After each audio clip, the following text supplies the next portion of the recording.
Hey everybody, it's Jackalope Tales BC. This is the bonus content from Jackalope Tales podcast, which you can catch every Wednesday. A new episode. But this is the bonus stuff that we can't talk about really on the podcast because it's visual and you need to see it. Yep. And we're talking about the Toadies because we are original members. Lisa Umbarger played bass. Charles Mooney played guitar. Yeah. And I have my collection of Toadies memorabilia. Yep.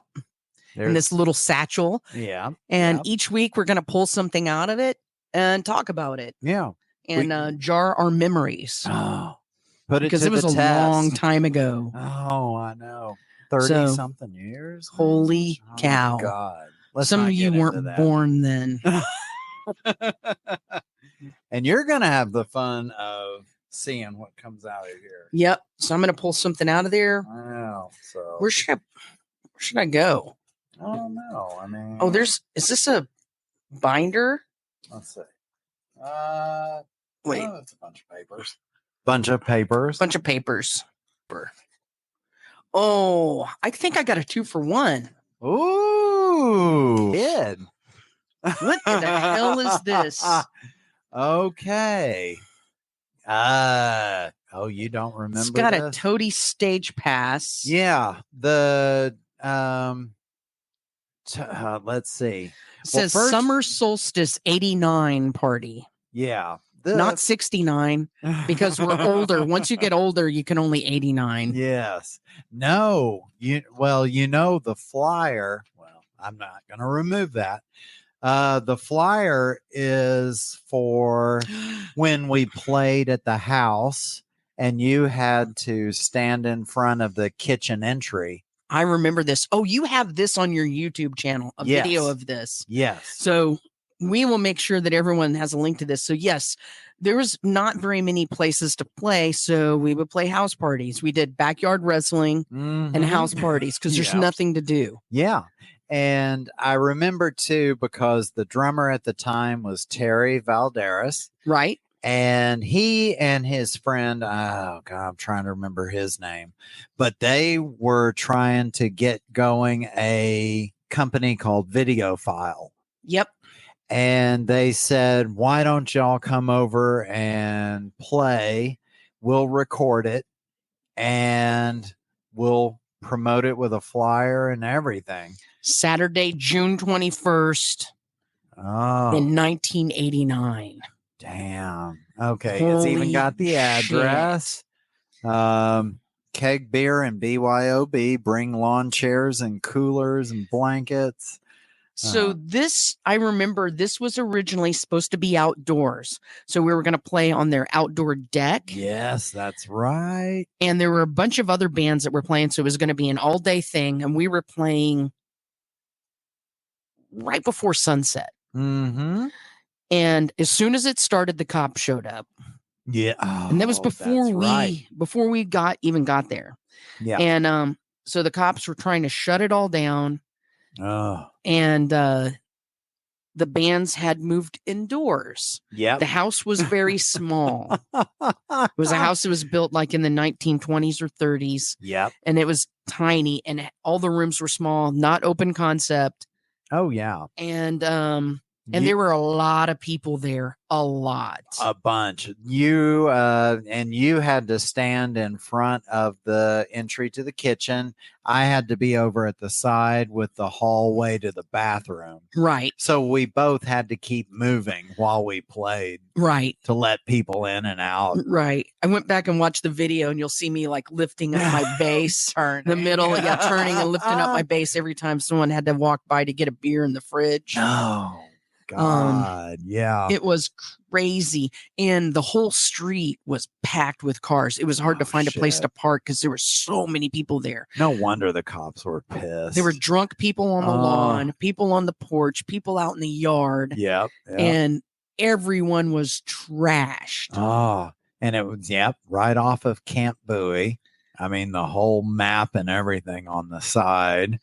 And I mean, this was even before we had played the Fugazi show.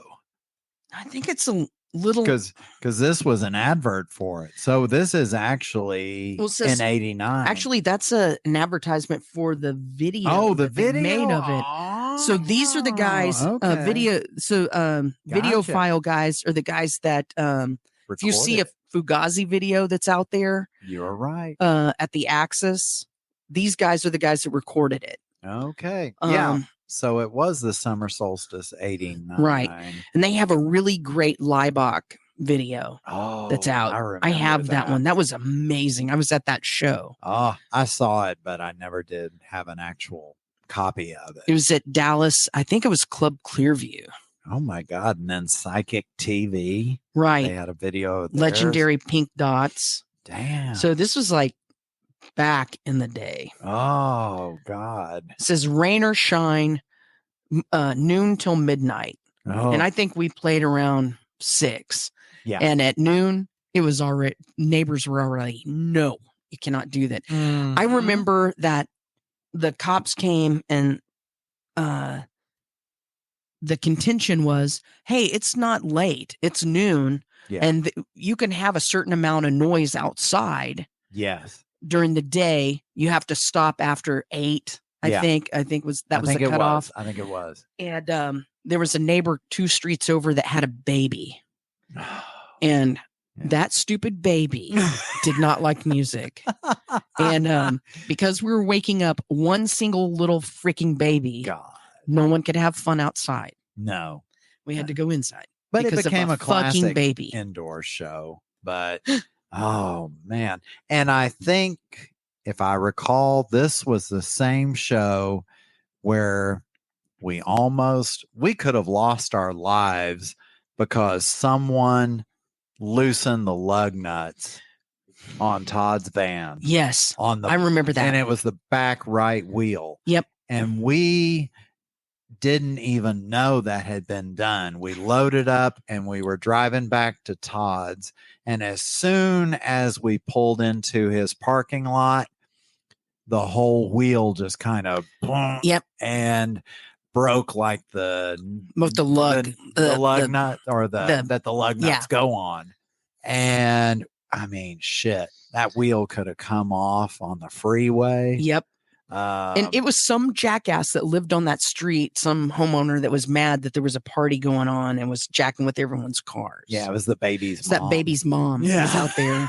Or the baby. Right. Maybe that baby crawled out there and was like, I hate this music. Yeah. I want to hear the Wiggles or whatever. I'm going to fuck loosens up. Yeah, no joke. But yeah, God, I'll always remember that. And this stage pass was for our competition where we were playing, I think it was Arlington, to be going to Florida for Daytona the Daytona Beach, thing? because we were band 5 of 6. What? I didn't keep that. Why? This is cool. And it's 462 Concerts that did the promoting. Yeah. That's cool because 462 did all the Toadies stuff later. Oh, those were really good folks at 462. What? I miss them. Oh, I man. miss those folks so much. And so, because they thought they're musicians and they don't understand, they told us we were the 5 of the 6, but then they circled 5 on the next spot. So, yeah. So that was because we were getting there later, because I think we had school. We were getting there later because we were in the studio. Oh, no. God. Yeah. See? So we went from the studio. We were right at Crystal Clear Studio. And we told them we didn't want to do it. Yeah. I don't know if you remember this conversation, but there was a back and forth conversation. They were like, we can't do it. We're in the studio. Yeah. And they were like, you got to do this. You made it this far. And they said that if you do it, we'll put you on later. We'll put you on as late as we can. Yeah. And if you can just leave the studio earlier. Mm-hmm. And that was Pleather that we were recording. Is that correct? Yeah, you're right. So we were recording Pleather. Yeah, that was it. Which we were going to use as basically a demo to try and get signed. So we didn't give a fuck about this competition. We didn't enter. No, that's right. Someone entered us, and we don't know who entered us in this competition. And so we didn't care. Yeah, because they had put in our cassette as kind of just the way to promote it for us to be in this thing. So and so we showed up right before it was time to go on, like right before they were waiting for us and rushing, and we didn't care. We were being kind of slow, and it was perfect timing actually, because we had been playing the set all day. We played, because you're only allowed to play, I think we played 3 songs. Yeah. And we picked 3 of the songs that we had been recording. And when you're in the studio, you get really good and really tight on the songs, because we recorded kind of live. Yeah. And so we had been warming up all freaking day on these songs, and then showed up, and it's like, we just got up there and did like the 3 songs we had worked on that day. Yeah. And then we were load up and do our little interview. And we were tight that day. I mean, it was probably one of our best shows to date because of the circumstances of playing the songs all freaking day. Yeah, and it was on that larger stage, because I think it was in an auditorium. Yeah, it was. It was in one of the auditoriums, campus, like a little theater. Yeah, it was like the UTA campus or something. Yeah, and so we got in there and kicked ass. It, and then we went to the next, and then we won that one and got invited to Florida. It was so insane. Afterwards, I think we didn't care, but then when we won, we're like, oh shit, we weren't used to winning anything, because we just thought we were going to pack up our gear and leave, and they're like, no, we want to talk with you, we want to interview you. Steve, what was that guy? Steve Isaacs I think you're right, the guy that was doing the VJ, and that's on there too. On the YouTube channel. So that was strange. Because you can almost tell we're exhausted whenever we're doing the interview, because it's just like, yes, doing our funny little quips. We were on adrenaline.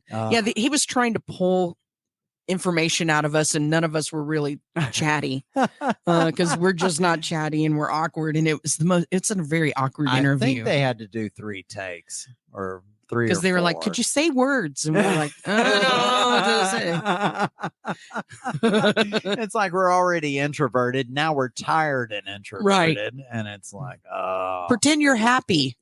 Yeah, good God. God forbid. Oh, God. I remember the other bands were mad at us because they thought we were getting special treatment. Do you remember that? I do recall. They were like some because they didn't words. like the fact they worked us around our schedule, right? And we were like, we don't want to fucking do this. You guys want to do this. We don't want to do this. They're the ones who made the things. We don't really want to do this. We don't give a fuck. Yeah, we didn't want to get to this level. We didn't ask for this, right? But God, man, it ended up being fun as hell. Both of those things are fun as hell. That's a really cool. Oh man, keg beer. We're going to have a party right at 1620, whatever street, that Bell Place. We should go there and just stand in the street and. Yeah. We should go there and just stand in front and do a little mini Jackalope moment for you. Live from Bell Place. Live. Yes. You see, it was only $2 to get into this too. Did you see this? Well, I think, $2. Well, $2, I think, back then got you a week of groceries. So, but yeah. Oh, and look at that. That is before you had to use the area code for a phone number. Should we call that number? It's probably an 817 number, right? Yeah. Should we call that number? 731. I wonder. Yeah. We should. Do you have your phone? There's mine's the camera. We're into calling numbers. Yeah. I know the one with you trying to call Todd's parents went over well. Which this time I won't hang up. No, if it's what should we ask them? Is Charles there? Yeah. Oh, let's ask him about the party. That's perfect. So I'm going to use an area code 817. Yeah. Oh yeah, because my old phone number was 732. So.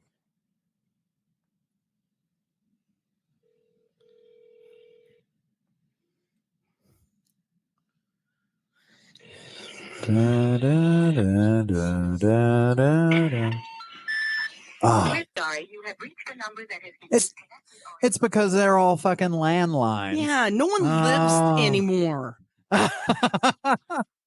Man.